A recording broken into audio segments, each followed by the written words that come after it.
11 Sports welcomes you to the following presentation of the Simulation Football League.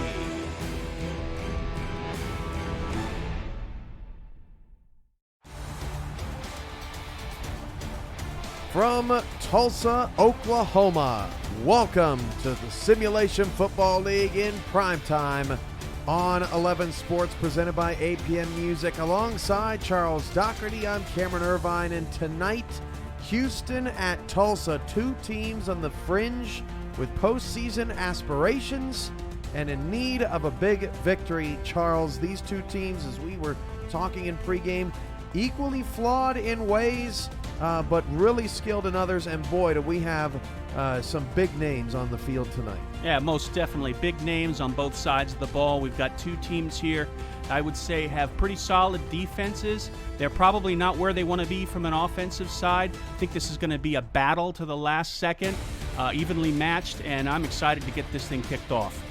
I can't wait to see which team has more representation in the chat tonight, whether that be Houston or Tulsa. Tulsa in their bright reds this evening.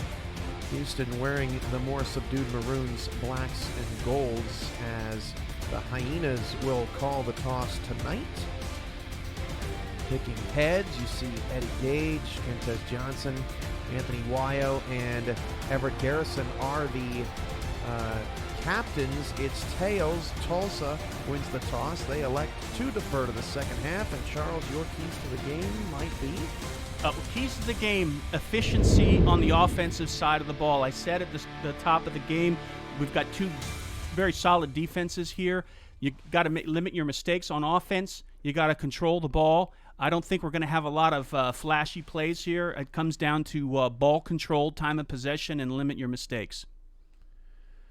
All right, so with kickoff upon us, it will be Houston's offense getting the ball first here tonight, and that means that the Tulsa kicker, newly signed in Week 7, Mark Mello, will put the ball on the tee. Welcome in, settle in.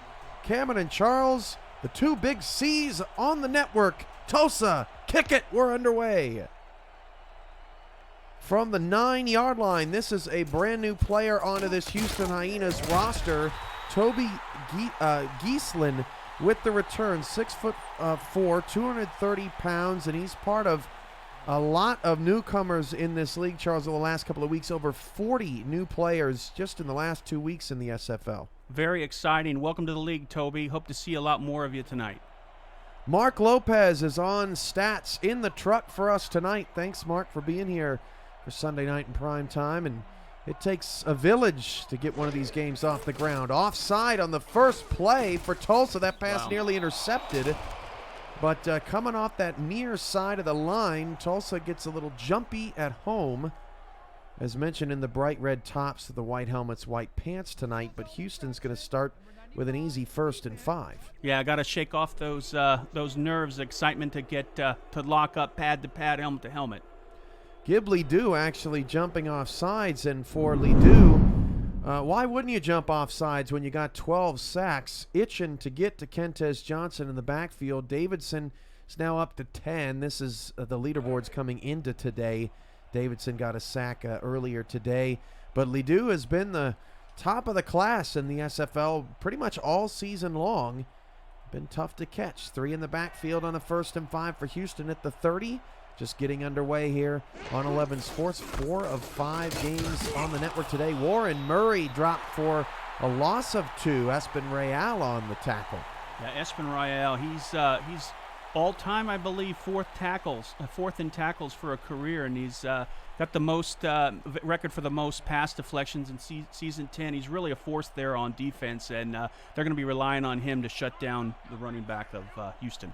Real, 678 total tackles over his illustrious career. Warren Murray pushing the pile ahead to get to 3rd and 3. And to your point, Charles, Real, 4th or 5th actually all-time in tackles for linebackers. 678. He's just 24, 26 behind Joe Dazzo of Baltimore. Yeah, I added the stats from this season too, so yeah. I hate to correct the commissioner. There you go. Third down and 3. We're starting on the right foot tonight, Charles. Kentez back to pass. It's going to be hit as he threw, and he's sacked for a loss of 5. That's what I'm going to do to Charles in just a minute. Leroy Brown was hurt on the play down the field, but Tulsa's defense gets a 3 and out despite the offsides penalty that started the drive. Yes, Gib-Ledoux can cause havoc on that line, and while they double team him, try and keep him from the quarterback, it leaves other folks in there to get through the blocking and cause some trouble to the quarterback. So Charles Ball will be on the return for Tulsa off this punt by Brian Adams for Houston. And from the 33-yard line, Ball on the return up to the 39, and for the first time we meet the ever-so-lovely Ashley Jackson tonight. She wears number 9, and Ashley Jackson this season looking for 2,000 yards tonight. Bit of an up-and-down roller coaster season so far. Yeah, I think she's going to have to limit her interceptions tonight. I'm sure she's not happy with the touchdown-to-interception ratio. She definitely has the skills to get it done, and I'm excited to see what she can do tonight. 1st and 10 at the 39-yard line as Jackson going to change the play to start the drive. 2 in the backfield, directing traffic. Jackson will start with a pass. Near side, caught. No, out of bounds. Wow. Mike Osai. I don't know about that one, Charles. Yeah, I Could don't see either. some early airtime for R62. Yeah, it looks like he got one foot in there, Cam. Let's see if they throw the red flag. For those out there wondering, new to the SFL, no challenge. Can't Wow. believe that. Why we don't name the officials? Well, we think it's best that we don't say their name. They make way too many mistakes. 2nd and 10 at the 39. Jackson hit as she threw, and that is Mike Fats Johnson clapping in the face of everyone who is standing around him. 3rd and 10. They've got two beasts at defensive tackle on Houston between tackle and Johnson, and they really have to be creative from an offensive standpoint to keep them contained and keep them away from the quarterback. 3rd down at the 39. 4 receivers, 3 to the left side for Jackson, and man coverage across the board here. At least that's what Houston is showing. And they will bump everybody, and beating a bump and up the middle for a first down to the 48-yard line is number 45. That's Anthony Mosley, the tight end, and moves the chains for the Desperados. Yeah, Anthony Mosley looks like he had a step on the secondary. It was a linebacker, maybe a step or two on him. That was a great pass. Looks like it was man-on-man, and Jackson read it perfectly.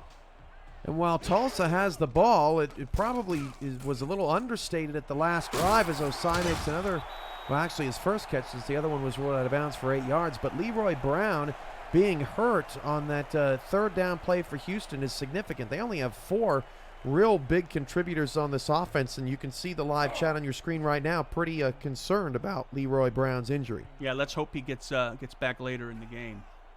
I'm really liking so far what Tulsa's doing as far as the game plan. Might want to see Robinson a little bit more involved. There he is. Oh, nice play by Everett Garrison, who was last season's Defensive Rookie of the Year. He prevents a first down from Robinson. It looked like for sure Robinson was going to move the chains and more. Yeah, great closing speed for Garrison. He was right where he needed to be. Got to the running back quickly, and that's not an easy tackle to make on Sonzo Robinson one-on-one. So instead, 3rd down and inches, and Robinson's got the first down of the 37-yard line, and Tulsa's drive continues 3 minutes into the ballgame. Yeah, only a couple yards there, but that's all you need to get a first down. Nice blocking, looked like an off guard run, and had a hole just enough for Robinson to go in there and capitalize, and make the first down. Again, I'm liking what they're doing on the Tulsa side as far as the game plan. 1st down and 10 at the Houston 37-yard line. This is Jackson out of the gun. 5 wide, 3 to the right. Jackson, was crushed for a loss of 8 yards.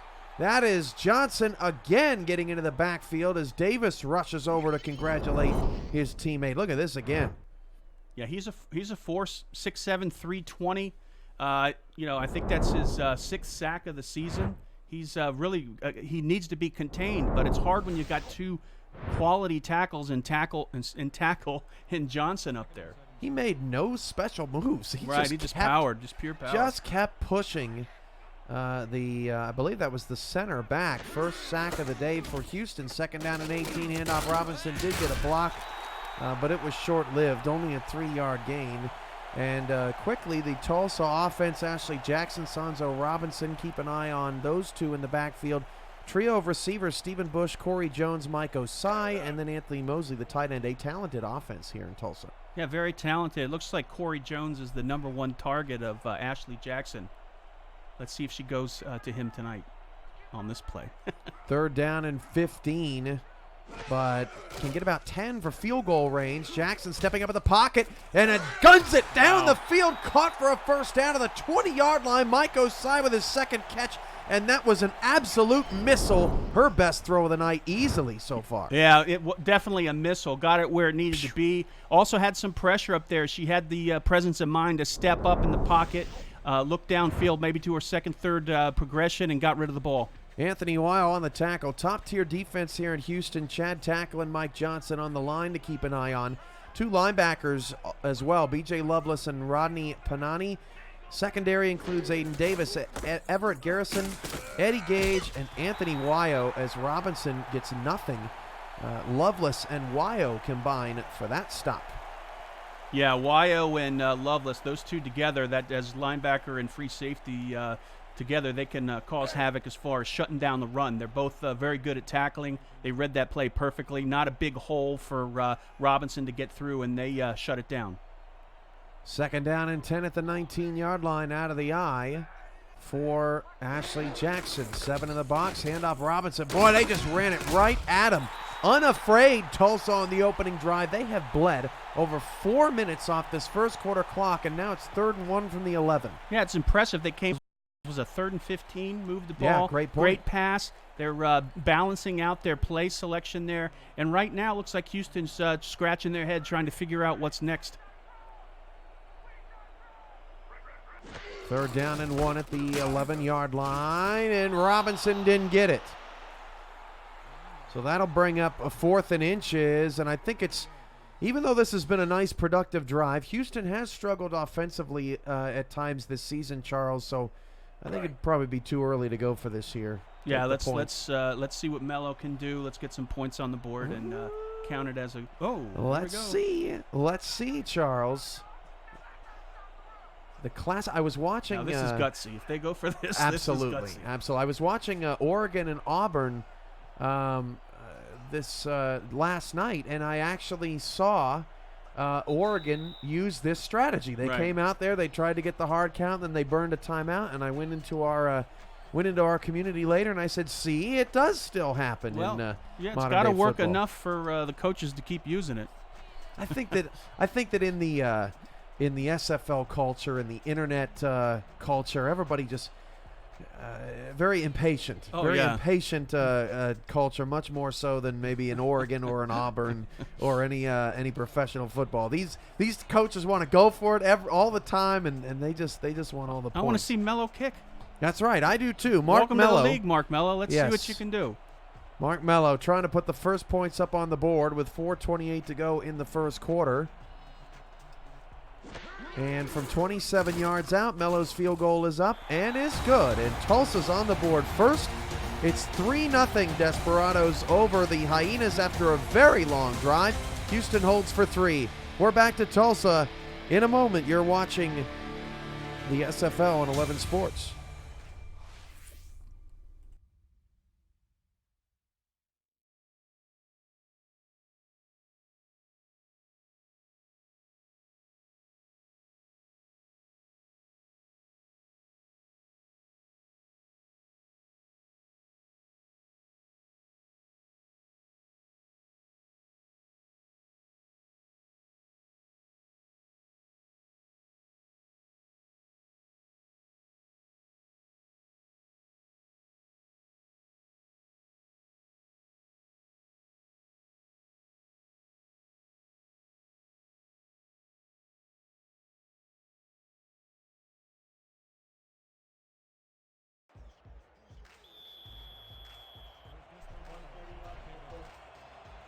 The beautiful and quite threatening Greenwood District Stadium, just off the highway here in Tulsa, Oklahoma, as the Desperados up 3-0, and for the first time in a long time, we'll get to see the Houston offense as Giesland returns it out to the 27.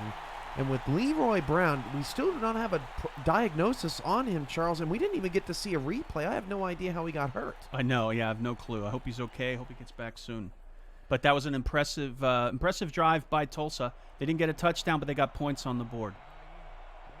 There's a look at Ray Al staring down Kentes Johnson, who has an empty backfield. We'll see if we can see Brown out there. If not, Toby Giesland is going to get thrown in quickly here. Oh, Johnson is hit as he threw Ghibli-Doo. Wow. Coming in and applying the pressure, and Brown will be back. He just dealing with some of this ridiculous summer heat. The Greenwood District Stadium has a closed-in roof, but they do open the stadium on the sides, and it's caused some heat exhaustion from Leroy Brown. Get that man some pickle juice. Second down at the 27-yard line. 4:17 to go in the first. 3 receivers for Johnson. And Johnson again having to step up into pressure. And I tell you what, that left guard, that left tackle over there, my goodness. A long day for him, my friend. Is that Tyron Smith there on the left side of the line? He is getting owned by Ledoux here in the first quarter. Yeah. Ledoux, I don't know what he had to eat before in the pregame meal, but whatever it is, he is pumped up and causing havoc on that line. 4 receivers, 2 to either side. Johnson is out of the gun, and Johnson steps up again, has to avoid pressure, now goes deep down the field, wide open. Yeah. Sim dropped the pass.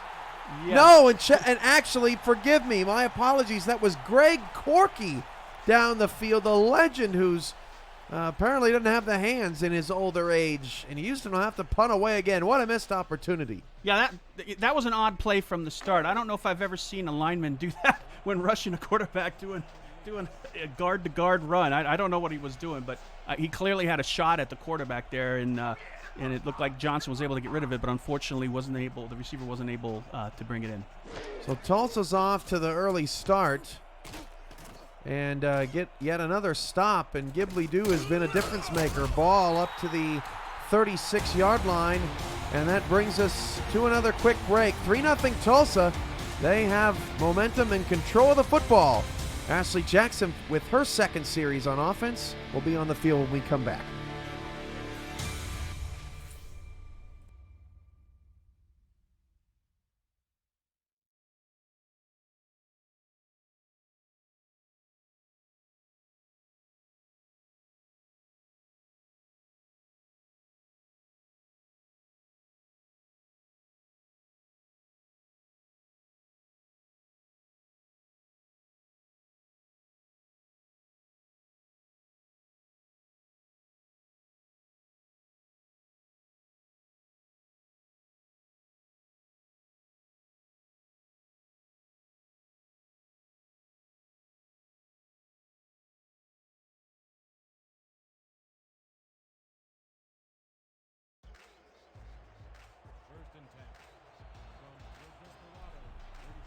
.3:59 to go in the first quarter. Alongside Charles Doherty, I'm Cameron Irvine. You're watching the Simulation Football League. Offside Houston, free play for Tulsa. They won't make much of that. And if you're wondering what this is, if this is the first time you've ever seen the SFL, or you still have just not come to grips with exactly what you're watching, you can go from couch to field as soon as, well, this week, Charles, as so many have done over the last few weeks. Check-ins are increased player value for your first contract, and you can do that on our Discord server, simulationfl.net, and then the Discord icon, very large, up at the top. You can't miss it unless you are truly blind, Charles. And if you are, get someone to help you. We'll help you. 1st and 5 at the 41-yard line. 3:26 to go in the first. I formation for Ashley Jackson, and Jackson will hand it off to Robinson. Didn't get much of anything on first down and didn't get much of anything there. Post penalty, Eddie Gage comes up to make the play. A loss of 2, and Robinson 12 yards on 7 carries. has been improving his game as of late for Tulsa, but Houston all over it, trying to make him one-dimensional so far. Yeah, they need to, they can't abandon the run here. They got to keep doing it, but it's going to be hard running against that Houston defense. 2nd and 7, Robinson again, nothing doing. Loss of 1. Aiden Davis and B.J. Loveless on the tackle. And at this point, Charles, Houston's going to rack up a lot of tackles for loss unless they can figure out how to get Robinson running downhill. Yeah, well, one of the things I haven't seen a lot of from a game plan standpoint is the screen passes to the side to Robinson. I think that might be a good way to maybe soften the D a bit. 3rd down and 8 at the 38-yard line as Jackson will drop to throw. Short pass, and all over that route was Aiden Davis. Stephen Bush makes his first catch of the night, but that forces a quick 3-and-out for Tulsa. Great defense by Aiden. Great stand by Houston. They had their number on that, and it looks like they weren't able to get a first down at all. We were able to get them off the field quickly, and now the offense gets another shot. Almost at the end of the first quarter, Kentez Johnson and this Houston offense has 2 yards of offense. Johnson is 0 for 3 passing. Has not completed a pass in the first half. Jackson 4 for 6 for 49 yards, but only 3 points to show for it. And as mentioned, Robinson is struggling in the ground game. Again, we appreciate Mark Lopez being in our stats truck tonight to help us stay on top of things. Yeah, we might have a question of the offense gelling. We've got 2 new players on the offensive lineup here in Geslin at wide receiver and Woodson. Let's see how they use them and how the offense overall can gel. 1st down and 10 at the 21. 2:03 to go in the first quarter as Johnson drops to throw, and Johnson's pass incomplete. He's 0 for 4 now as that pass was intended for Randy Gathers at tight end, and still nothing out of Brown or Sim tonight. They have not been able to find them open. Yeah, that wasn't Johnson's fault on that play. He had the offensive line gave him good protection. He got the ball where it needed to be. It just the hands weren't quite where we needed them to be as far as catching the ball. 2nd down and 10 at the 21. 1:59 to go in the first. And Murray hurdles over a defender and stayed patient and picked up about 7 yards to set up a 3rd and manageable 3. Best run of the night for Murray. Yeah, I don't see many hurdles in the middle there. That was a fun play to watch. Crowd rising to their feet here. 3rd down and short. A Tulsa win would take them to 3-4, and they'd be sitting pretty okay heading down the stretch of the playoffs as Murray cannot get the first down. Nothing. Quickly coming up to make the play was number 49, Richard Newton, and Houston has to punt it away again. 3 3-and-outs in the first quarter. Yeah, they're going to have to come together on the sideline and figure out what kind of changes they need to make because so far it looks like the defense of Tulsa's got their number. Tulsa nearly blocked the punt. Ball's got a lot of room to run. Oh, great job on special teams. I thought Ball had a chance to break that one, and he only picked up about 1.5 yards. And Jackson will get to come back out there. She's spread the ball around so far, Charles. Everybody except for Jones with a target. Yeah, she's moving the ball around, and I think they have a decent balance between the run game and the pass game. 4-3 look for Houston defensively. The line shifts from right to left. The linebackers shift left to right of the quarterback. Another offsides on Houston, despite the tackle at the line by Chad Tackle. That's T-A-K-K-U-L, and R62's got another flag for us. That's the 3rd offside on a first down tonight. Yeah, they're eager on both lines here to cause some damage on the offense. Well, this, Charles, this is about what we expected out of these 2 squads. Both teams have had their fair share of highs and lows this season, and the 2 teams feeling each other out right now. We haven't seen a lot of deep passes. Looks like they're trying to get into a rhythm, and maybe they'll fool Houston with a deep pass here. 4 receivers for Jackson. Empty backfield. Great pocket. Jackson deep, and it's almost intercepted, underthrown. Aiden Davis swatted that one away, and that was a surprising underthrow from Jackson. She had a beautiful pocket to throw from, And Mike Osai could add a touchdown with a little bit more under that one. Yeah, they didn't fool Houston on that one. They were back waiting for that pass, and Aiden Davis made a great play on the ball.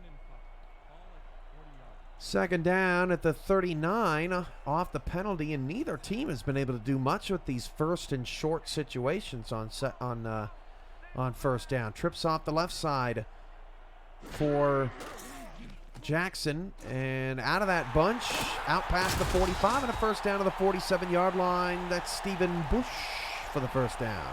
Yes, they're not lighting up the scoreboard. The Tulsa offense is not lighting up the scoreboard, but at least from a third down conversion percentage, during the year they're around 42%. Today they're up in the high 60s. So I think they're really being efficient, not making mistakes, and clearly moving the ball downfield.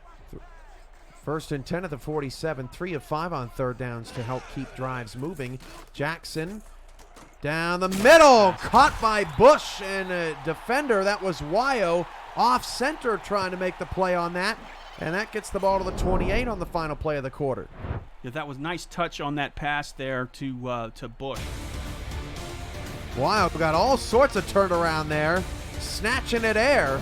And Tulsa's on the move. End of the first quarter. You're watching the Simulation Football League presented by APM Music on 11 Sports.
The Simulation Football League, presented by APM Music on 11 Sports, is brought to you by APM Music Production Music Library and Custom Music House, and also in part by Fuel Beyond the Imagination. Visit the all-new SFLinteractive.net today.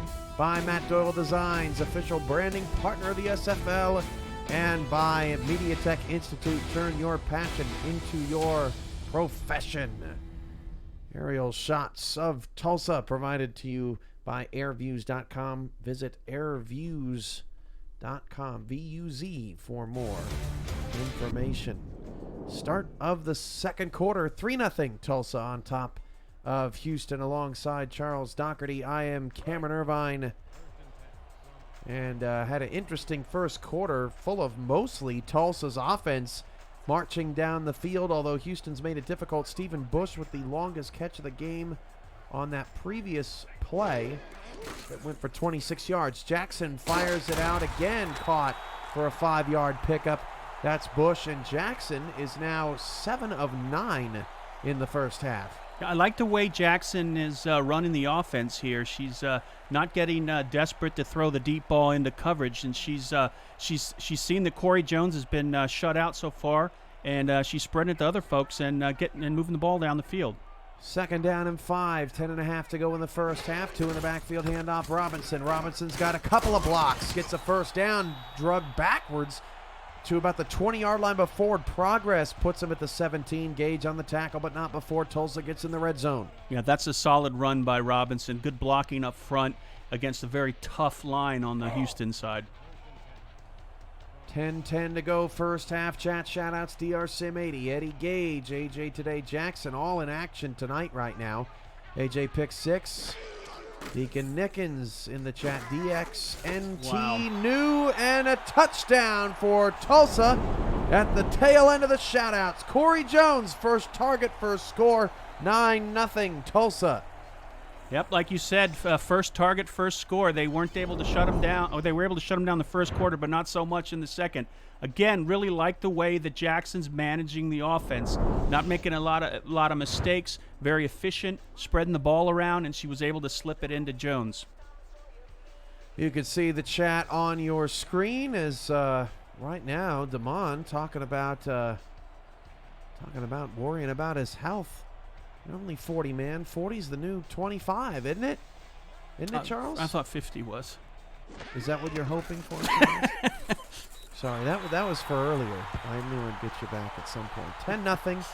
Tulsa on top of Houston as the sun begins to set outside here in Oklahoma. Tulsa's got to be feeling pretty good right now. 3-4 if they win tonight, and then Charles, they've got a couple of games coming up against some teams that have been struggling recently. Yeah, definitely. They've got a shot here to win at least 2 of the next 3, so it'd be interesting from a playoff standpoint if they can pull out the game tonight. Charleston and rival Oklahoma City, which is always a wild affair, up in the next 2 weeks for Tulsa. Meanwhile, for Houston, things are a little bit different when you look at their schedule. The Hyenas have played the lighter side of their schedule, and if they don't get a win tonight, their next 3 games are what? Tallahassee, Chicago, and Mexico City. Oh my goodness, Ouch. a murderer's row.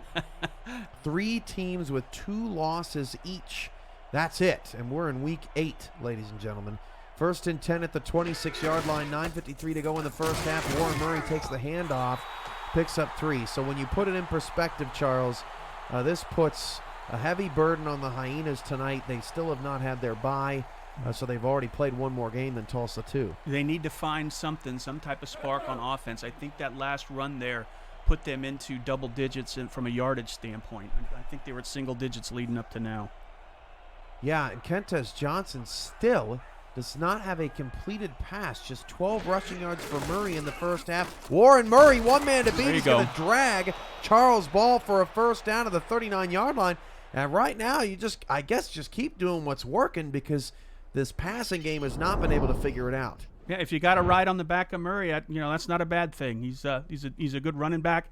The blocking up front is good, and maybe it might open up some passes for Johnson to find Sim or Giesling downfield. Despite the lack of talent offensively for Houston, Murray is still 5th in the league in rushing yards, 730. It's kind of amazing that Reggie Streeter has almost double what Murray has, and they're on the same leaderboard after Streeter had that ridiculous week last week. Another offsides here. Boy, both teams playing a little sloppy here in the first half in that regard. Neutral zone infraction, number 57, defense. And there's the call. Lance Cox offside. I have never heard you give R62 more of a floor, Charles, to speak. You're feeling very kind tonight. I'm feeling very charitable. Thank you, though, for noticing that, because I was waiting. It took a quarter. 8:30 to go in the first half. 10-0. Tulsa on top of Houston. Two in the backfield, handoff, Murray again. Murray around the left side, and Murray's got a first down and more. Didn't even need the block on the far left side. Murray now up to 5.1 yards average. He gets out of the Tulsa 42-yard line. Yeah, he didn't need it, but he definitely got it. I saw, looked like Collins, the tackle, and Frederick were down there blowing it up, and that was a good run across the board. All the players knew their role, and they executed it perfectly. Rockefeller attempted to bring him down, and then a big fella, I think it might have been Real on the back end of that play, getting the tackle. But this has easily been Houston's best drive of the night. 1st and 10 at the 42 of Tulsa. Trying to get on the board. Johnson trying to complete his first pass. Steps up in the pocket, fires outside. Nice. It's caught for a first down, 14 yards by D.R. Sim.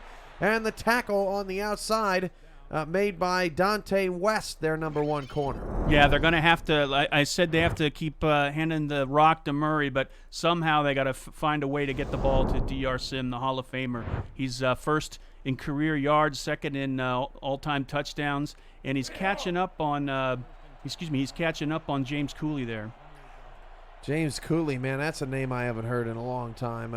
Savvy veteran. He's just 4 away from Cooley, and that's pretty exciting. As with 3 receivers, Johnson will check it out to Murray, and Murray picks up just 1. It's really quite remarkable. 702 receptions, 11,282 yards. There's a reason why he's in the Hall of Fame, Charles. Yeah, he's a beast out there, and that play right there didn't get a lot of yards for Houston, but I think it was smart. I think they got to keep the defense of Tulsa honest, and that was a good play to run. 2 receivers both to the near side here. Short side right for Kentez, 2nd and 9. Throwing that way, Wow. off the hands. Is that Sim out there? Man, a case of the dropsies tonight for Houston. And that sets up a 3rd and 9, in which Houston is 0 for 3 tonight on 3rd down. Yeah, that's not like Sim to drop that. If he was able to bring that in, I saw him going into the end zone. 7:07 to go, and what feels like a fast-moving first half of play here as Tulsa shows man across the board on a dime 3-2 look. Johnson out of the gun, needs exactly the 18-yard line for a first down. With Murray to his left, Johnson to throw over the middle. Oh, A diving play Wow. right past the hands, and it's Wow. caught by Barry Bergens. Look at the defender laying out for this. That was Travion Bryant. Yeah. Bergen said, Leroy, take your time. You don't need to come out here anytime soon. But great pass, great catch there. And now they're in scoring position. Wow, 1st and goal at the 10, and Johnson now starting to feel it. 3 consecutive completions down to the 10-yard line. Johnson looking around, fires Wide far open. side. Oh, my Sim was gosh. open, Wow. and the pass was overthrown. Yeah, that's unfortunate. That was a wide open receiver he had there. He's going to be kicking himself. Wow, that was a great route too. Yeah, perfect route. And it didn't look like he was getting a lot of pressure either. So Sim, the lone receiver, still have not seen Leroy Brown, I don't think, return back into the game. 2 in the backfield, 2nd and goal now from the 10. And Johnson will fire it on a slant to Sim. He dropped it gosh. again. And we saw Gabriel Manning in the San Francisco-Mexico City game earlier today. If you're in the SFL community, live on our Twitch channel, he had a rough day against Mexico City, and Sim is killing the offense right now. Yeah, I can't believe I'm saying it. If you had a camera on the wide receivers coach and you can read his lips, he's saying catch the dang ball to the entire wide receiver corps.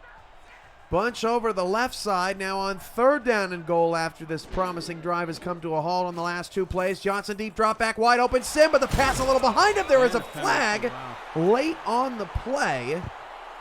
I don't know if that was in our field of view here. Might have been could have been roughing the passer. Yeah, that's what I was thinking, Charles, on a lofty ball. That may have nope, it's going to be holding. Please don't be in our view. Please don't. It was Warren Murray in the backfield. wow, okay, Boy, you don't good. often see a holding called on the running back in the SFL, and that should be declined if Tulsa is unlike the Scarecrow and has a brain. 4th and goal, and Houston will have to kick it. David Griffin is their kicker. Well, I mean, we saw some spark from the Houston offense. That's what we were looking for, and it's unfortunate they weren't able to get in the end zone, but hopefully they'll walk away with 3 and cut it to a 1-score game. This is a chip shot, 19-yard field goal. It's on the way and good. Houston's on the board, and with 6:10 to go in the first half, Hyenas 3 and Desperados 10. You're watching the Simulation Football League presented by APM Music on 11 Sports.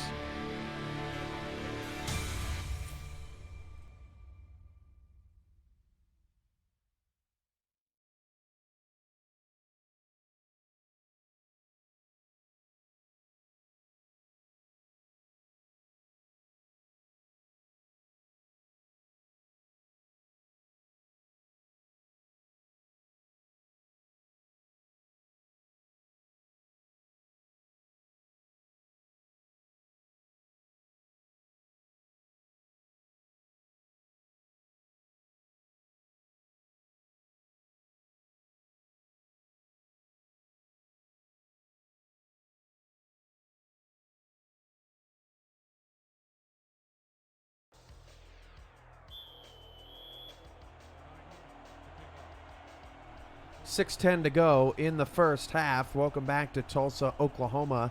Desperados lead by a touchdown. The lone touchdown and Ashley Jackson score to Corey Jones. This is Charles Ball from the 10-yard line, out past the 30, just a smidge to the 31-yard line. And true KJ5, Kentez Johnson in the chat. Aiden Davis, Imp Guys in the chat.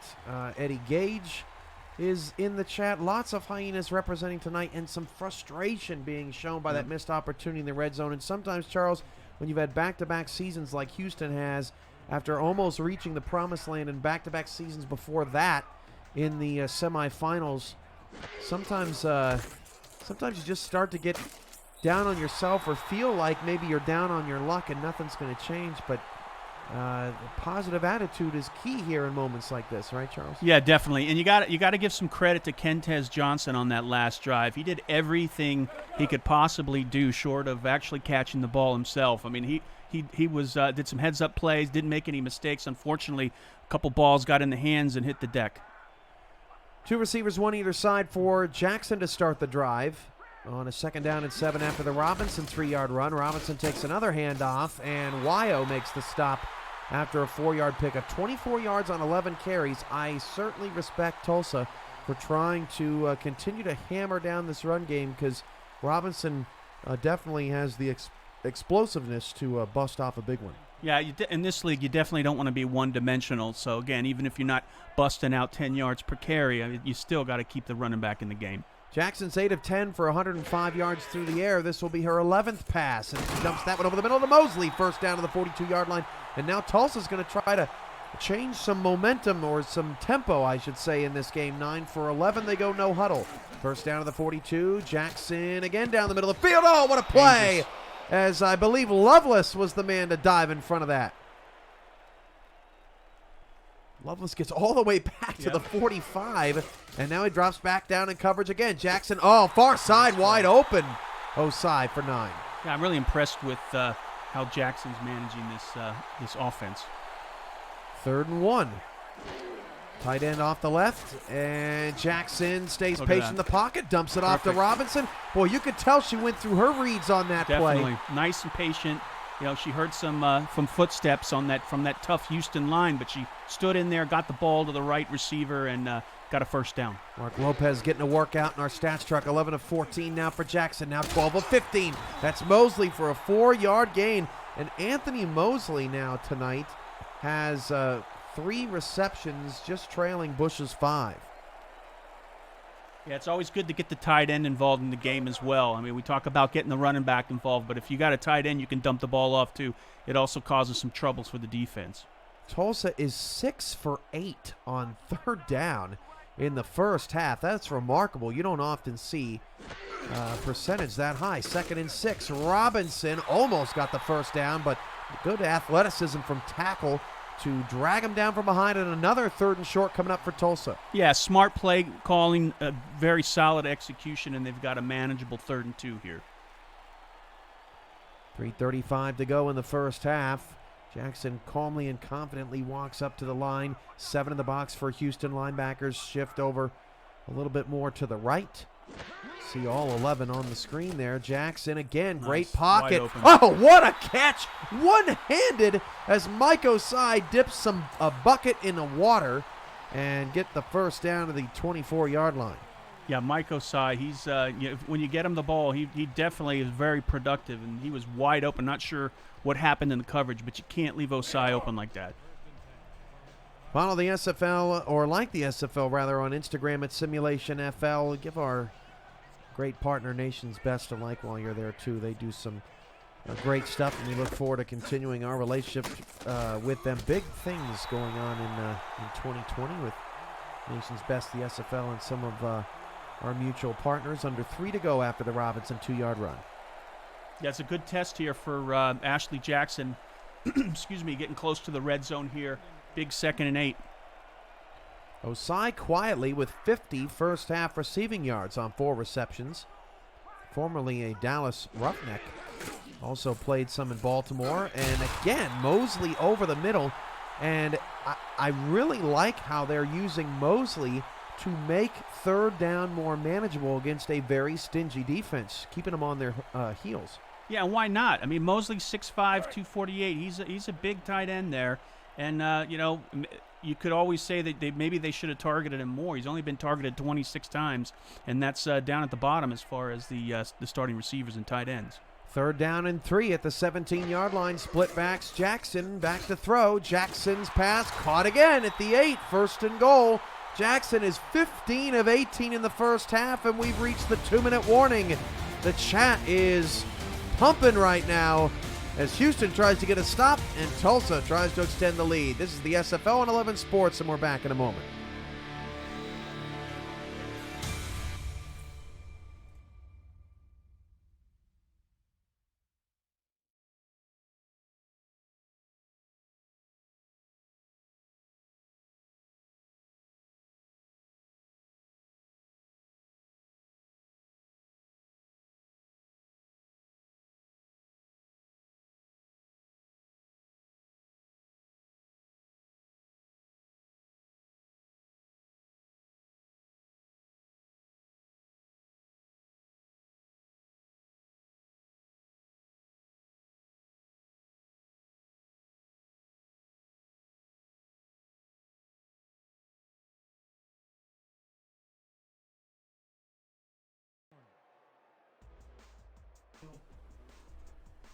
At 3:30.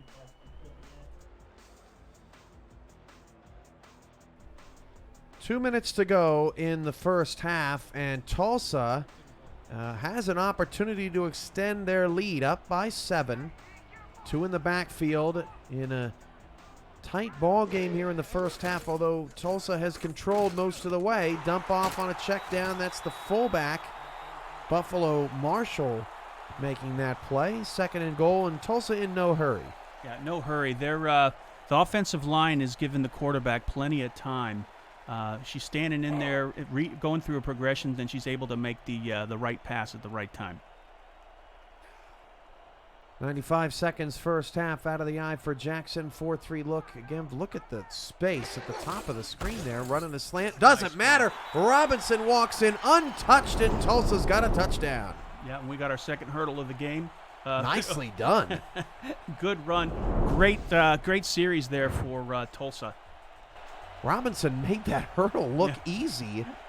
I feel like when I leave the room sometimes I run into the wall with my shoulder. I can't even imagine trying to hurdle 2 grown men to rush in for a touchdown. Maybe at the next convention. Maybe at the next convention. You're right. If you're new to our community, you could probably search Ray Bentley 40 on Google somewhere and see our Hall of Fame running back Ray Bentley running a 6.8 40, something like that. It was not very fast. I think he hurt himself afterwards. But that's the beauty of the Simulation Football League. You don't need to be an athlete, or maybe you were once an athlete and are no longer. You have kids, maybe you have a dad bod going on. Who knows? It doesn't matter. You can join the Simulation Football League and go from hashtag couch to field in the quick. Don't forget about the grandpa bod. That's an option. The grandpa bod is also welcome here. It is all bods are welcome here, and I promise you that's the last time you'll ever hear us talk about bods, because it doesn't matter. You can be athletic, non-athletic. You can know a lot about football. You can know a little bit about football to participate in the SFL. 1st and 10 at the 24. 1:25 to go in the first half. As Murray will take the check down. Oh boy, it looked like he got grabbed by the face mask by Charles Ball. No call. Yeah, going to need to. Didn't have a lot of options for Johnson there. They're going to need to start being conscientious of game time as well. They've only got a minute. Johnson's 4 for 11, and given the fact that Houston is down by 14 here, I would expect them to get a little greedy. Leroy Brown still not in the game. That's Toby Giesland, who is, look at Tulsa moving all over the place. There's some empty holes there on the left side of the field, and Murray runs the other way. Johnson should have audibled. Tulsa was confused, and Sim was all alone with a corner at the top of the screen. Yeah, Cleo Harris read that well and was able to shut it down in the end zone. Not a great two plays here for Houston. 25 seconds to go in the first half. 3rd down and 9. The Hyenas continue their struggles. Johnson looking long, and Ghibli-Doo brings them down, and Tulsa going to stay aggressive, take a timeout, and try to get into field goal range before the end of the half, and Ledoux adds to his league-leading sack total. Yeah, Ghibli-Doo with the sack, man. He's blowing it up there. It's his second sack of the game. Yeah. Yeah. Wow. He's had a couple other shots. He could have had at least 4 with if maybe a step or two would have gone his way. Ghibli-Doo's an absolute monster. You see Denzel Maverick at the bottom of the screen, 7.5 sacks. We'll see him in action tomorrow night in the game of the week between undefeated Seattle and 6-1 Baltimore. It should be one heck of a show as Mike Daggs and Matt Wilson have the call for that one. Ball from the 47-yard line, gets through 2 and gets all the way out to the 42 of Houston, but only 6 seconds to go, and that may not be enough to get 2 plays off. That's the only downside to the long return for Ball. Yeah, no need to get greedy here. You had a very solid first half. I think Tulsa just needs to run this out. Let's see what Tulsa's going to do. They're going to try to fling it, and with Jackson, 16 of 19, kind of don't blame him. 3-down lineman, 4-man rush. Jackson steps up in the pocket, going to have a chance. Jackson to the end zone, and had a receiver there. And just out of the reach. That was nearly completed, and that's the end of the first half. Tulsa dominates the first 22 minutes, but only a 14-point advantage to show for it. Plenty of time left. 2K Sports Halftime Report is on its way. First half stats and analysis. We know a lot of the amazing plays, but how about that? A more than double of time of possession and a more of double in total yards. And really the difference, both running games have been decent, Charles, but the difference has been what Ashley Jackson has been able to do in the passing game. Yeah, definitely. She's been very efficient. She's not panicking, finding the right receiver, going through her reads. Offensive line for Tulsa is giving her the time she needs to execute the game plan. And on the other side of the ball, Ghibli-Doo is just he's having a whale of a game. And on the note of Ashley Jackson, talking earlier about young and old, big or small, Ashley Jackson, one of many now females in the league, and I'm going to try to rattle off as many as I can, but I know Rochelle Colston plays in Carolina, Thomasina Rahman and Ashley Rose Finch play in Oklahoma City. Of course, Jackson's in Tulsa. We just had a new kicker, Amanda. Forgive me, Amanda, on your last name. We'll get it up here early in the third quarter. But the new signee at kicker for Charleston. We love getting everybody involved here in the SFL. And on that note, this week's signings include Amanda Moyer for Charleston, number 3, and also here tonight, Ben Davis Jr. of Tulsa at linebacker, and of course Giesland for Houston who's seen plenty of action tonight. Yeah, this is going to be a big half here for Houston. They had a couple sparks here at the end of the first half. Hopefully they can build on that in the second half, and they can close the gap from 14 to maybe tie the ball game. Ball returns it out of the 28-yard line. All right, so Tulsa gets the ball to start the second half, and I have a feeling, Charles, they would love to kind of step on the throat of the Hyenas, for lack of a better word, and make them less of a believer here in the second half. Yeah, it's tempting to do that. They have to stay within their game plan, I think. They've had a near perfect first half. They got to keep the mistakes down like they did in the first half. Pass is incomplete, knocked away by Everett Garrison. Garrison, a quiet half, but it is worth noting that Corey Jones had just 2 receptions on 3 targets, and that's largely because of who's defending him, number 44. Yeah, that was Garrison had some air on that jump. I think he hit the ball at its height, and that was very impressive. 2nd and 10 at the 28, a rare incompletion for Jackson. Only her 5th of the night. Jackson on 2nd down and 10 will fire it outside, and Corey Jones finds some open space for a 6-yard gain, 3rd and 4, coming up at the 34-yard line. Yeah, it's good to see Jones getting involved in the offense after that big touchdown in the first half. They're not. It looks like they're not putting a lot of pressure up on the line on the wide receivers, giving them a little cushion, and that could be dangerous because it's giving Jackson an opportunity to dump the ball. 3rd down and 4 at the 34-yard line, as Jackson off her back foot throws a dangerous ball that's incomplete, but was almost completed as she put that on the money. And it's worth noting, Charles, that in the first half, Tulsa's scoring drives were 13 plays, 49 yards, 7 plays, 67 yards, and 14 plays, 69 yards. Those are incredible drives, but this one stalls, 3 and out. Yeah, unfortunately, but one way you can beat a team is not letting them have the ball, and they dominated in time of possession in that first half. Houston needs more out of Kentez. 4 of 11, 36 yards in that first half.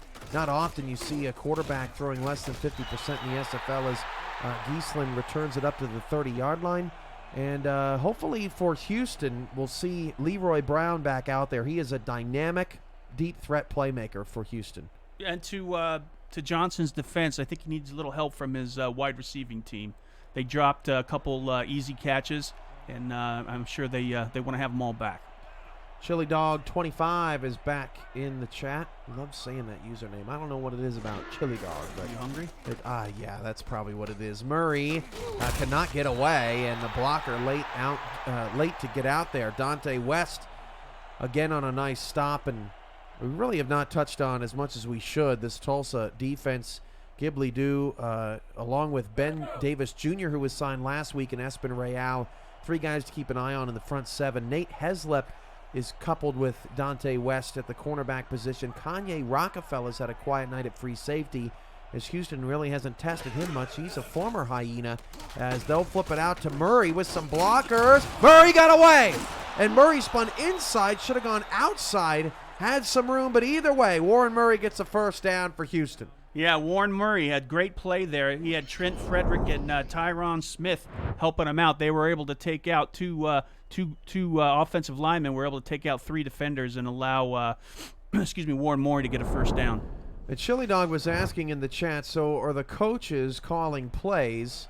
And as Damon Simeon, who owns and coaches Houston, said, the coaches are calling the plays, but the playbooks are put together week to week with adjustments and changes. The AI calls the play, and that's the twist here in the SFL as Murray picks up 6. And what that allows the community to do, Charles, is really come together on game days. We're not worried about anybody rage quitting. We're not worried about anybody's connection having a bad signal in terms of trying to get the game played online. We are just simply watching football and some three-dimensional chess all play out right in front of us. Oh, definitely. And then you get the extra element of having your own player on the field too, which makes it crazy fun. Murray is crazy spinny on that play, and man, he has an extra burst in this second half.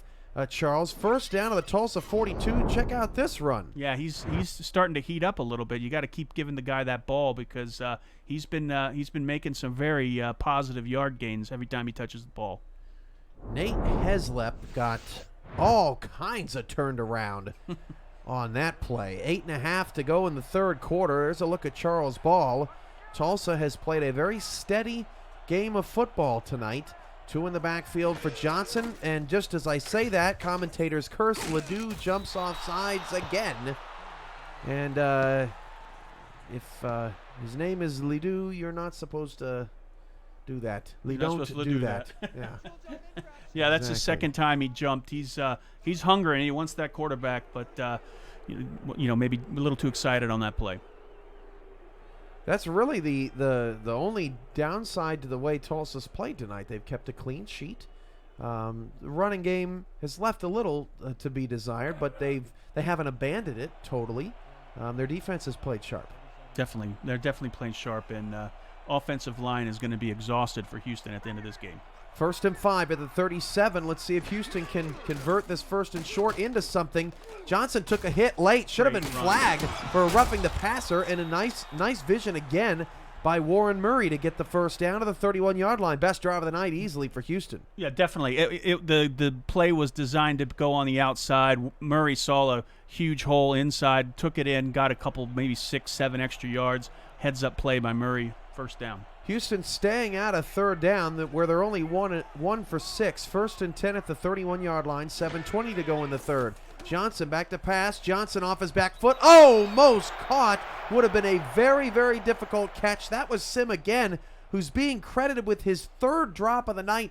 But I don't know, Charles. It looked like the defender may have gotten a hand on that down the field. Yeah, I didn't get a good look at the position there, but to me it looked like maybe the ball was a little behind Sim on that throw.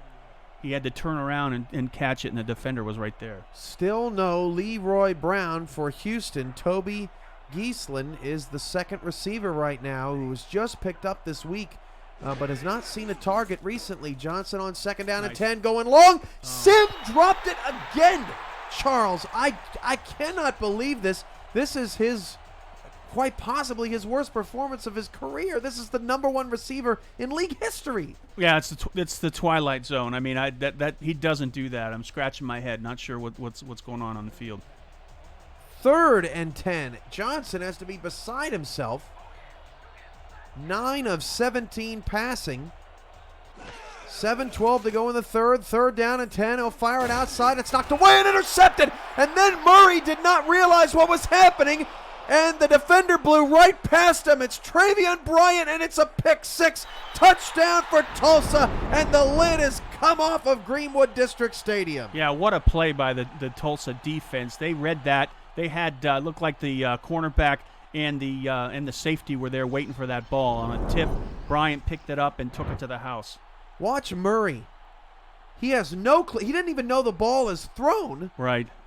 And he turns around, and Bryant ran right past him.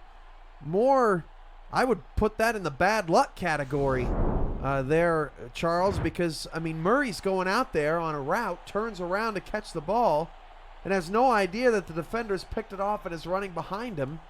I mean, what are you supposed to do about that? But if he knows that where the ball is, he makes the play. You don't send the running back past 5 yards.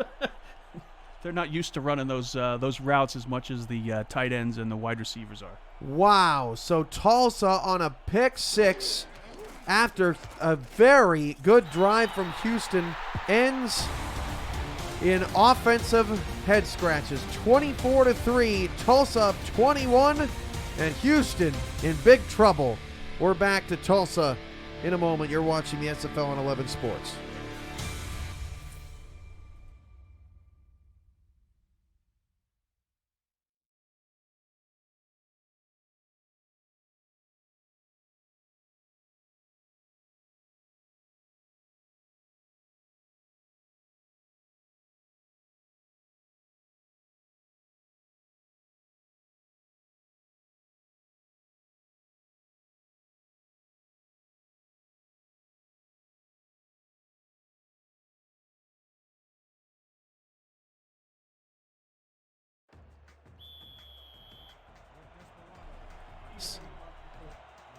7 minutes to go in the third quarter. Tulsa now up 24-3. Charles mentioned it earlier about the twilight zone, and it feels like some of the teams in the SFL are living in it today. A lot of teams struggling to score and get moving, and the chat is on the screen talking about the pick six from Bryant of Tulsa. And I mean, Houston's got 3 points. Charleston scored 6 today. San Francisco scored 10 with the only touchdown coming on special teams. Vancouver scored 7 and didn't score 7 until 2 minutes to go in the fourth quarter. London, had their struggles early, but did manage to pick it up in a loss. Oh, it's dropped again!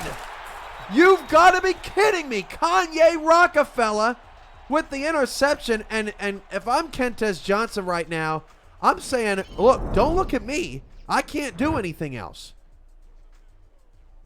Yeah, that was to number 83. I don't have his. Excuse me. It was Dante Woodson, like you said. Dante Woodson.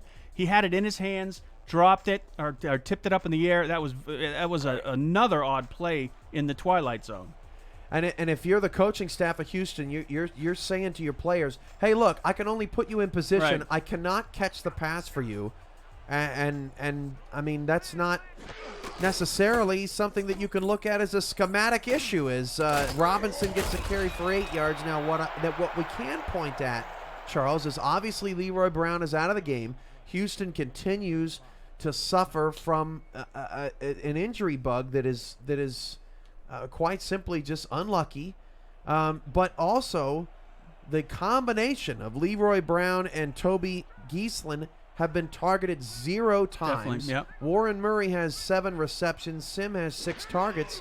But a lot of targets out to what you would consider to be role players on this team. But with Leroy Brown out of the game, there's not much. I mean, where else is Johnson going to go? Well, he could go to Murray. He could also go to Woodson, too, the tight end. He's only been targeted once. Well, he just dropped it. Well, maybe it's because his hands are cold. I have no idea. But, unfortunately, these miscues are going to fall on Johnson when I think he's been having a solid game. I mean, he's putting the ball where he needs to put it. 6:02 to go. Frustrating night for Houston. Tulsa is enjoying it. Jackson's pass is caught for a touchdown. That's Mike Osai, and Tulsa in the second half is pouring it on, and I cannot believe what I am seeing here. Second straight week in a row, Charles. I am dumbfounded by the route. Yeah. We said earlier in the game, you can't leave Osai open or he's going to kill you, and he burned him in the end zone there for his 3rd touchdown of the year. Got behind Wyo, and I tell you what, if you're the Tulsa Desperados, you are feeling really good. This is 30 points against one of the top defenses in the SFL. Now, I know they got a pick, so it's technically 24 points, a pick 6, I should say. But still, Houston defensively is number 3 in the league. They give up just 20 points a game. They've given up 24 offensive points tonight, but 31 overall. And on the flip side, Tulsa's offense is middle of the road, scoring 23.8 points per game. They're already over that average tonight. Yeah, another stat here while you opened up that door. Houston was number 1 on defense for 3rd down conversions, and Tulsa tonight has 72.7 on 3rd downs. Yeah, so I mean, even in a stat like 3rd down defense, Tulsa has had Houston's number tonight. From the 10, Geeslin on the return up to the 30, and as we collect ourselves here for just a minute, because just 2 minutes ago, with 8 minutes to go in the third quarter, it looked like it was going to be a 17-10 ball game. Definitely. Potentially. It did, and then the miscues started coming out of the room. Wow. So Johnson out of the gun here, and no deep safeties for Tulsa right now. Johnson against a 4-man rush and flips it to Woodson. There you go. Dante Woodson makes the play. Ghibli due with an injury report, but we're not going to get to see the diagnosis. I was unaware that he was hurt. I wasn't aware either. That could be a difference maker. We'll have to keep an eye out for Ledoux. Maybe he was cramping on the sideline. Yeah, plays that near side of the line, and I don't see him out there. So that would be a big loss for Tulsa, the league leader in sacks. 5:18 to go in the third quarter as Johnson changes the play to a run to Murray, and Murray is swallowed up in the backfield. Offensive line just kind of quit on the play. Yeah, they were like a house of cards on that one. They fell back, and it's a great defense by Nate Heslop there to get past the blockers and blow up the play in the backfield. Tulsa on their way to trying to improve to 3-4. That would dramatically push them up the standings and right on the bubble of the playoffs with 5 games to go. 3 receivers for Johnson on a 3rd down and 6. They've only converted 1 tonight, and it's dropped again. And is that – no, that is that's Giesland. And, it's just been that type of night. I've seen this many drops on very, very rare occasions in the 13 seasons the SFL has been on the air. And this is one of those burn the tape nights. I mean, there's not much you can do. Receivers have come open, and people just aren't making plays tonight with Brown out of the game. Yeah, it seems to be contagious on the Houston offense, and unfortunately, it's going to back to Johnson. He is getting the ball where he needs to get it. Ball on the return to the 37-yard line. We'll take a break, and when we come back, we'll talk about the Buttergate being discussed in the chat. Minson Mind brings it up. We'll get to more of that in a moment. You're watching the SFL on 11 Sports, presented by APM Music.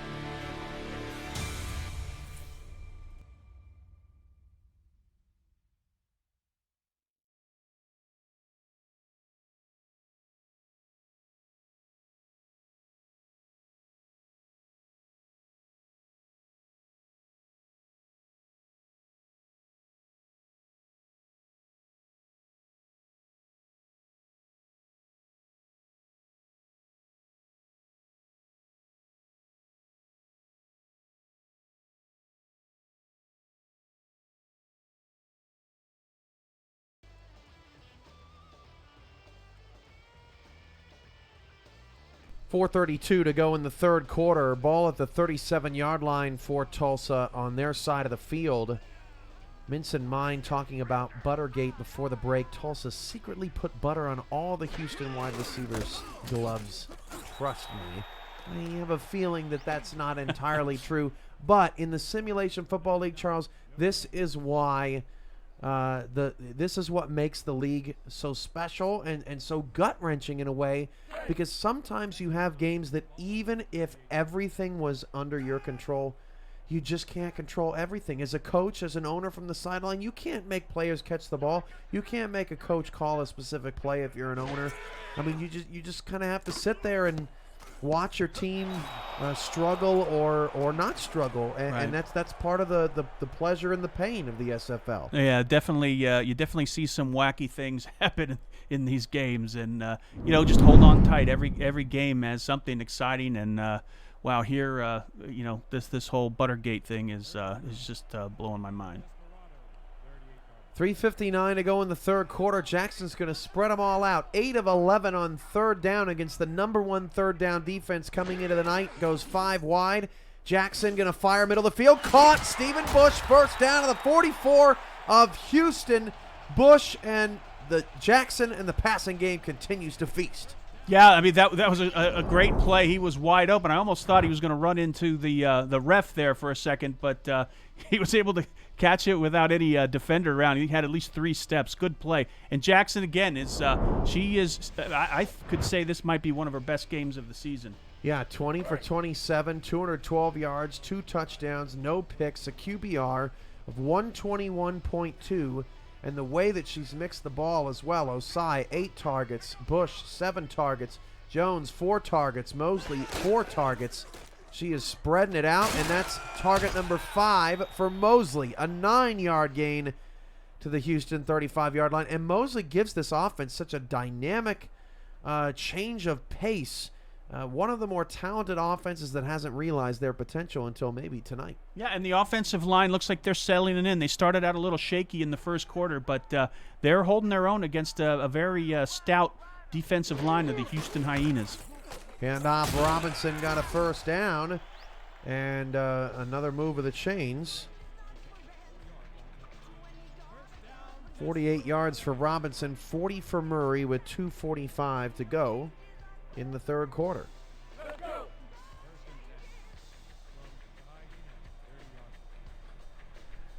A shocking blowout for the second game in a row here today on Week 8, Sunday afternoon, just getting things rolling here in week number 8. Just a stunning turn of events as Mike Osai is near a first down, and there is more action coming up. Atlanta and Queen City cannot possibly be a blowout, right? Those two teams seem crazy evenly matched. The Battle of Neon Green coming up next, and then tomorrow, 3 very compelling games across the 11 and SFL networks starting at 7 Eastern, 6 Central. As on third down and inches, Robinson's not going to get this first down, so Houston's defense finally makes a stop in the backfield. That's Johnson on the tackle, and a field goal coming for Mark Mello, trying to get his second field goal of the night. Yeah, back to the games. I'm really looking forward to the late game tomorrow night between Seattle and Baltimore. That should be a barn burner. Yeah, excuse me, my apologies. It's third down. Forgive me. I thought it was fourth down there after that run, as Jackson's pass is going to be caught. Of course, sorry, Houston. Houston. The ball all over the place. First down to Corey Jones. Yeah, again, just before we mentioned the targets, and again our appreciation to Mark Lopez, who's taking stats for us tonight live. But just before I mentioned that, the 2 targets that only had 4 catches have caught the last 2 passes. I mean, it could not be more evenly balanced tonight. First and 10 at the Hyena 17. Handoff Robinson. Robinson 15. Robinson inside the 10 out of the 9-yard line with 60 seconds to go in the third quarter. Robinson finding space. Yeah, I was waiting for him to shift into that extra gear. He didn't get a chance to do that. I thought he was on his way to the end zone, but the defense was able to stop him. I have to say, this is as good that I've seen Tulsa play in a really long time, as Robinson takes the handoff. You know, Tulsa actually started 8-0 in their franchise's first season. And everybody thought, oh man, they're going to be world beaters. They ended up losing in the first round, coincidentally, to Houston in the playoffs, and haven't been back to the playoffs since. If they play like this every week, they have a chance to get back there, as Robinson going to get a block and score a touchdown. Buffalo Marshall down the field in the second level, and Tulsa has outscored Houston 20-0 in the third quarter. Yeah, Buffalo Marshall and Michael David, they just opened up that lane for Robinson to just dance into the end zone. And that is a beautiful look at Robinson's touchdown run. It's his first touchdown of the night, 53 yards on 20 carries. And the crazy thing is, just to put in perspective of what this means for Tulsa, Houston lost by 1 point to Carolina. They lost by 5 points to London, 7 points to San Francisco, 6 points to Oklahoma City. And it is 38-3 right now. That's what's even more surprising about this, and I think proves more that this is about maybe Tulsa catching fire and rhythm tonight than it is about Houston, just by the way the Desperados have been able to control this game. Yeah, maybe Houston caught Tulsa right when they're starting to light up. Great stat here by Mark Lopez. After halftime, Tulsa, an 11-play, 63-yard drive. Oh, look at Giesland down the sideline past midfield to the Tulsa 42-yard line. And the man that was just signed this week put some life into this Houston Hyena offense. Yeah, great run by Giesland there. He had decent blocking up the middle, and he just popped out to the left side, and he had some open field there, but was able to get brought down by the Tulsa special teams. But good run, and welcome to the league. But as I was saying, Tulsa, 11-play, 63-yard touchdown, 3-play, 38-yard touchdown, and then, of course, the pick six for Houston in the second half. They've had 14 plays, 42 yards of offense. And this will be the final play of a gut-wrenching third quarter for Houston in Tulsa territory.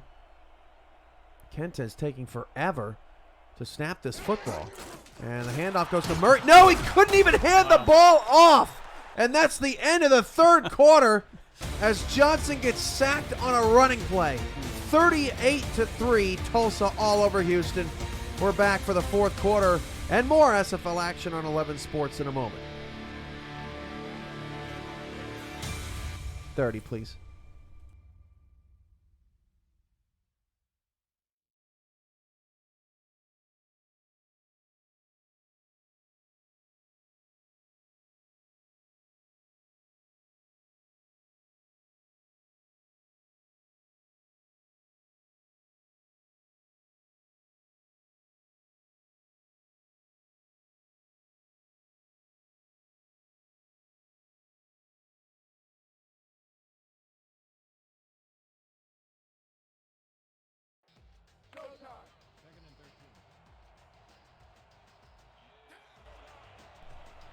Start of the fourth quarter, just shocking here, as for the second straight week, Charles and I have just been wide-eyed and cannot believe what we're watching as that pass is incomplete.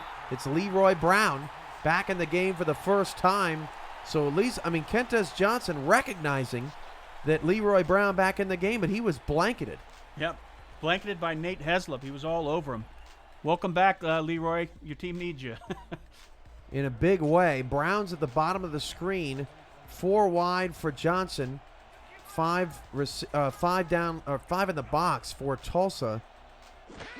On a 3rd and 13, Houston caught. Wow. First down. What a rainbow ball to Leroy Brown to the sideline, and he moves the chains. That's what they need. Yeah, welcome back. That's going to put some of the pressure off of Sims, and hopefully we're going to start seeing some completions. That's what Houston's been missing. And that pass, I mean, it took forever to get out to Brown, but perfectly placed. Yep. As you see Murray's stats in the passing game, not too bad. 11 of 23, 79 yards for Kentez Johnson tonight on the road in Tulsa. A night to forget. And what's turning into a season to forget for Houston as the handoff goes to Murray, and Murray lost a yard. Look at all the red shirts in the backfield. Yeah, what? Haven't heard any updates on Ledoux, but looks like the rest of the defensive line's holding their own with him out. And if I was Tulsa, I'd just sit him the rest of them. What do they need him for Right. at this point? Unless the game starts getting tight late. 10 minutes to go in the fourth. I formation, 2 receivers to the far side left, and the pass is not even close to where DR Sim is. Just total discombobulation. Yeah, it might have been some miscommunication there. It looks like Sims was on the sideline, and he went a little bit more in from a pass standpoint. But they're going to need to shake this off, like you said earlier, and maybe burn the game. Maybe burn the game film. Yeah, been a rough night. This is another 3rd and long. Houston 2 for 9. They did just convert a 3rd down and 11 with Leroy Brown. Now facing another one. 9:54 to go in the fourth quarter. As Johnson steps up, fires down the middle, and looking for Giesland, and that's incomplete. And in all likelihood, will bring out Griffin for a long field goal. Yeah, didn't end the way they wanted it to. Clearly wanted to get some a touchdown up there on the board, but it seems like they're not. It's starting to impact Kentez. Maybe all of those drop passes, and maybe he might be might be getting a little off as well. 48-yard field goal for David Griffin to try to give Houston some sort of forward momentum here tonight. Snap all right, and the kick is wide right. Yeah. As it drifts to where the snap was. The snap came wide right, and that's exactly where the football went. And boy, it just, when it rains, it pours. Yep, definitely. When it rains, it pours. They're not getting the bounces, and just it seems like everything that could go wrong for Houston is going wrong. Wow, that was a sidewinder kick. You don't often see the ball rotating in that direction. That's kind of hard to recreate. yeah, really. I don't even know how you kick a football like that. Tough placement there, as Jackson will take over 23 for 30. She's had plenty to smile about tonight. Tulsa's got to be feeling better than they felt in a long time as Jackson fires it outside, caught by Corey Jones. 5 catches, 44 yards, pick up a 5 there. Yeah, she's staying within her playbook. She's executing it perfectly. The offensive line, I've said that a bunch of times, is giving her the time against a real tough line of the Houston Hyenas. So all around, I think hats off to the Tulsa offense. 2nd and 5 at the 43. Jackson back to pass. And Jackson, wobbler, incomplete. A little bit out ahead of Bush as the coverage really nice downfield. Yeah, great coverage downfield. Very dangerous. She's lucky that Jackson didn't get an interception on that pass because the receiver was blanketed. Shout out to DR Sims, Syndicate, Tom Rahman, Mark P. Mello, Minson Mind, Ray Anyola. In the chat, AJ Pick 6, TJ Cag SFL, AJ Today Jackson, Swole 2011, Stephen at Large, Kumbaya 24, Kanye Rockefeller, Look Alive 24. Man, the chat is jumping tonight. 9:14 to go in the 4th quarter, 3rd down and 5. Jackson wide open. Mike Osai for the first down of the Hyena 45-yard line. And I think all of the diehard SFL supporters are just as shocked as we are, as you could see Damon Simeon on the sideline just shaking his fist at the whole defense. Yeah, they've been giving Jackson that out pass and the passes in the flat all day long, as well as in the middle. I guess they thought she was going to go deeper on more of her throws, and they're going to have to scrap that playbook. Osai's over 100 yards, 101 yards on 8 receptions, 10 targets. Mosley again over the middle, and B.J. Lovelace has had a tough time with Mosley on those crossing patterns. A 7-yard reception. Mosley's got 6 catches tonight. Yeah, I mean, he's been money. Every time they've thrown to him, every time she's thrown to him, he's caught it. 6 for 6. All 4 targets now have at least 5 catches and 43 yards receiving for Jackson and the Tulsa offense. 2nd down and 3. Handoff goes to Robinson, but Houston jumped offside, so that'll be another 1st down. And sometimes, Charles, in this league, you don't know exactly who's pulling the strings each and every week, as some of these teams look to teammates for help on scouting and play calling and all that stuff. But a little birdie told me that Kanye Rockefeller was starting to have a little bit more of an impact on the playbook, along with Deion Hawkins for this Tulsa team. And the Desperados, they have looked sharp over the last few weeks, or at least sharper. Definitely sharp tonight as Robinson gets another 8 yards to the Houston 25. Yeah, they're razor sharp tonight. Again, hats off on both sides of the ball. They're playing outstanding. And to your point, it takes a bunch of people to put this playbook together. It can't be done all by one person. Lost last week to Denver. That was a bit of a rough game, 27-10. But Denver has not given up more than 10 points in 5 straight wins. Yeah. That might be some sort of SFL record. We're going to have to go deep dive here in the off part of the week. And Jackson just continues to sling it. Bush with another catch to the Hyena 14. Yeah, you rarely see receivers being that wide open in the middle of the field like that. I mean, it's true the quarterback still trying to gun it in there, but on that last play, I didn't see anyone around from a defensive standpoint. 6:50 to go in the 4th quarter. Ball at the 14-yard line. Jackson going to throw again, and why not? She is on the money, and Jones going to make 2 men miss down to the 8-yard line. And looking back at the way Tulsa's season has developed, Charles, they played a rough slate early, but they lost to Seattle by 10, Atlanta by 8, Sioux Falls by 3. Those end up being really good losses as you fast forward the calendar a few weeks. Yeah, as we said, their schedule, I think, could put them in a very interesting spot and in contention for a playoff berth here. If they're going to catch fire, now's the time to do it. 2nd and 4 at the 8-yard line, 6:10 to go in the 4th quarter. 2 receivers, one to either side. Jackson going to throw near side, and 2 yards short of the first down, but another 3rd and short coming up. Corey Jones, he had another catch. That's his 6th. Yeah, I mean, Seventh, rather. not to be too critical, but maybe that was probably not the best pass from Jackson on that play. But you know, you can't really be too critical at this point. You're picking at I straws mean, you with know, that one. if it would have been put in the box, I think he would have been able to run in the end zone. But you know, whatever. 3rd and 2 at the 5. 5:53 to go in the fourth quarter. Jackson looking outside to Robinson. And Robinson breaks a tackle and scores again. Wow. Yeah, he's having quite a game there. He fought his way into the end zone. This is his today he has 1 receiving touchdown and 1 rushing touchdown, and it makes it 3-3 for the season. Frico in the chat, not understanding that it's a 13-week season and that not every single game is a blow. This is such a rare sight to see 2 consecutive blowouts in a row. Remember last week, Charles? Yep. I mean, outside of our game late, and that didn't become a rout to the fourth quarter. There was drama after drama in the final seconds of every game. And for a second there, I thought you were calling me Frico. No, just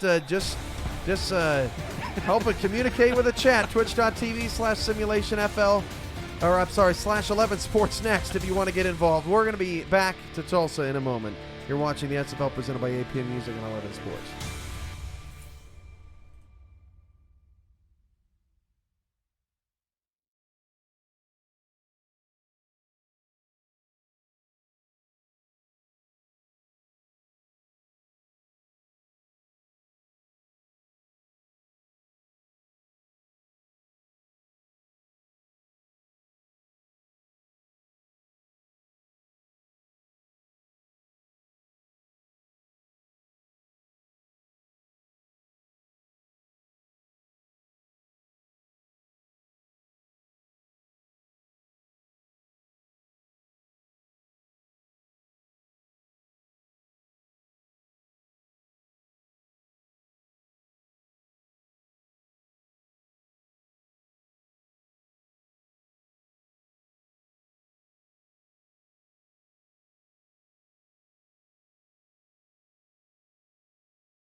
The Simulation Football League, presented by APM Music on 11 Sports, is brought to you by Nation's Best Football, helping athletes, high school, college, and professional athletes around the world.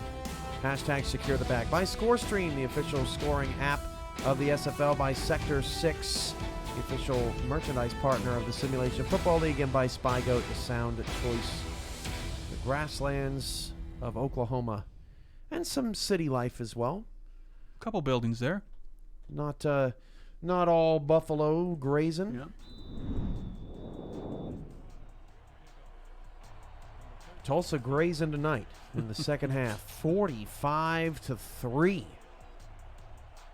As the Desperados, this might be their largest win in franchise history. We'll have to dig out the all-time stats here in just a moment. 5:42 to go in the fourth quarter. Charles, what's impressed you most about Tulsa's performance this evening? I don't recall them ever making a mistake on offense. I mean, no interceptions, no fumbles. You know, they maybe one or two passes, maybe a little slightly off, but I mean, they are near perfect on offense. On defense, the same. I mean, they played well, and they got pressure into the quarterback. Ledoux was just a beast. So, you know, both sides of the ball, hats off. Game ball should probably be handed out to a lot of people in the locker room tonight. And the season high for Tulsa, or the franchise's all-time record for points in a game has been set today. 45 points for the Desperados. Congratulations. Yeah, that's when you play a perfect game. I mean, the points are going to start coming, and it was great to be a part of this and see Jackson in one of her best games. Second down and 4 at the 38. Johnson looking around, tipped up and incomplete. Pass knocked away by Ben Davis Jr., one of the newcomers for Tulsa. And Wow. Taking a look at all of this week's signings, that's the newcomer for the Desperados. Giesland got a lot of time tonight in reserve of Brown, and plenty more players about to make their debut tonight and tomorrow. Yeah, that was a good play for Ben Davis there as linebacker for the Desperados. He had a shot, too. He would have grabbed that. He could have taken it in. Pass caught down the field to the tight end Woodson making that play. Crunched at the Tulsa 48-yard line, and Houston will move the chains. Yeah, another. I believe that was a Week 7 signing. Good play there. Good catch. You know, hopefully more to come with him. You know, welcome to the league, all the rookies, and it's great seeing you out there. You know, getting your name up there on the board. 104 yards and 2 picks for Kentez Johnson, but at least now over the century mark. As I was saying earlier, 41 was the old franchise record for points in a game. They did it twice against Chicago, February 18th of 2018, and against Oklahoma City later that season, or actually later in the next season, 41-24 on September 30th, 2018. So now new all-time high for Tulsa in points in a game with 45. Congratulations to the Desperados. This will also be their largest victory in team history, as Murray gets nothing. No huddle here, 4 minutes left.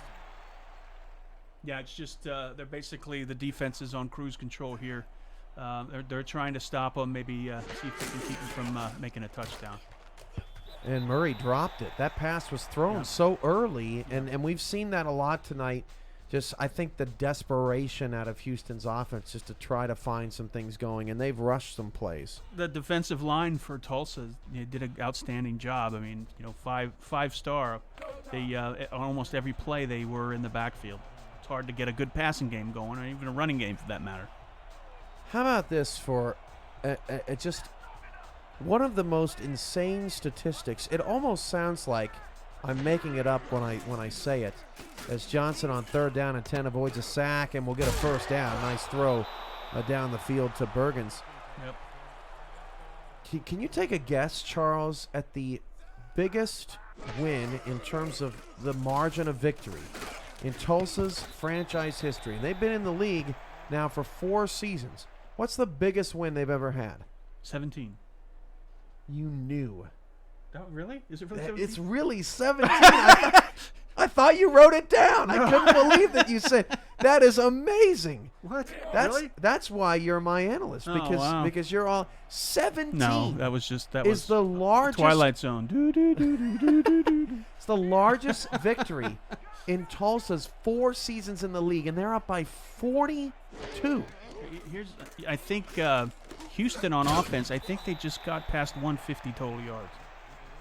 That's alarming. Yeah, it appears like they might be at about 178. Right. Yeah, with that long pass there that they. But yeah, I mean, just wild. Tulsa's been on the other end of some blowouts, but they really have never had a game where they just. The 17, by the way, was against Indianapolis, 37-20 win. But this is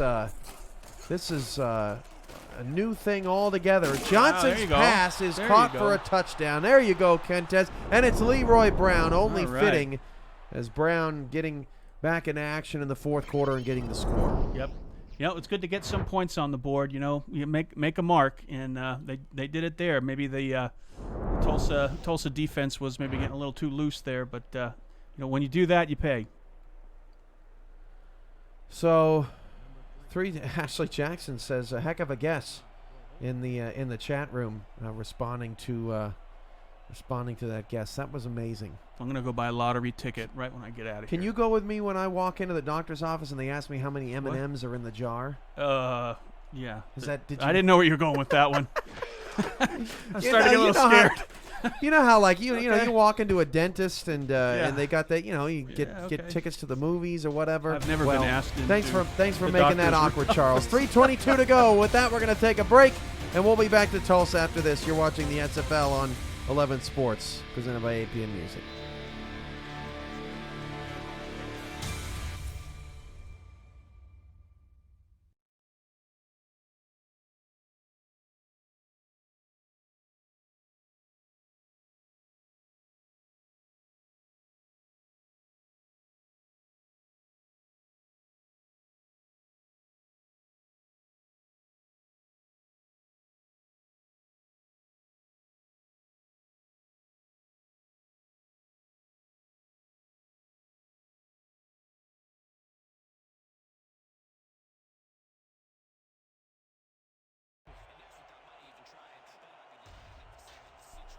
.322 left. Onside kick for Houston, playing out the stretch here. It's also going to recover. And that's Bryant with the recovery, of course. Travian Bryant had the pick six earlier in the game that really turned this game on its head. If you're just joining us and wondering what the heck is going on with Houston tonight, this was 17-3 in the early stages of the third quarter, and it was about to be 17-10. Tulsa could not get a stop to save their life.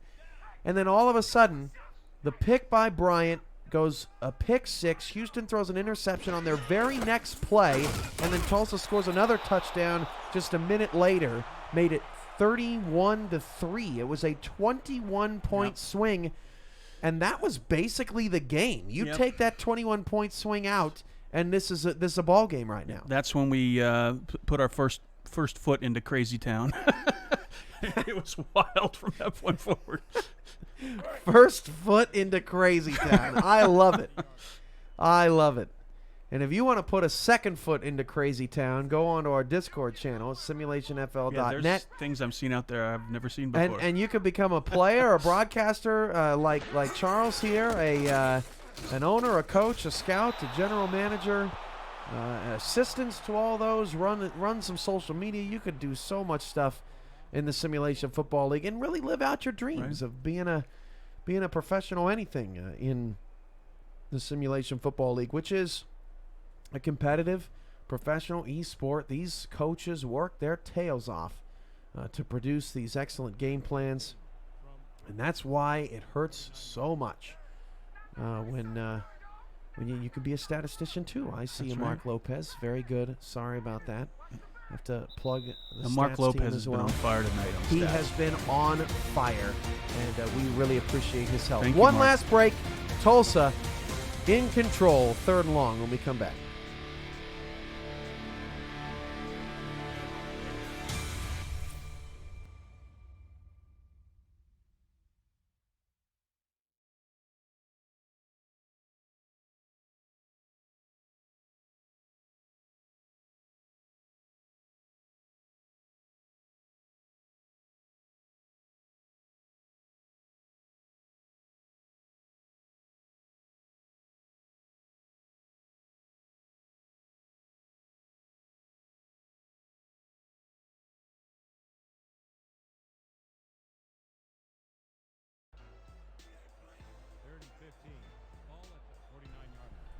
Two minutes left. Final stages of a Tulsa route. The Desperados are going to improve to 3-4, and they are in good shape trying to make the playoffs as Jackson gets sacked. Houston will burn a timeout and get a chance to put some more garbage time points up on the board. But The Hyenas have only had the ball tonight 9 times, Charles, and when you're struggling offensively, all you want is opportunity after opportunity to get a rhythm. But Tulsa's been so efficient tonight in their offense that they just have not given that to Houston. Yeah, I don't know what the time of possession is, but it's got to be at least double that of what Houston had. They get the ball, and they had their wide receivers wide open on the in the flats and in the middle, and Jackson was able to take advantage of it, keep the chains rolling, and keep the ball out of the Houston Hyenas, and they weren't able to develop any type of rhythm on offense. We were looking over the Charleston schedule at an earlier break, Charles. I thought that was a mistake in my brain that I said Charleston and Charles in the same sentence, but that was totally accurate. And we were surprised. I think when the schedule came out, it was Tulsa's schedule. Right. That's why it sounded funny.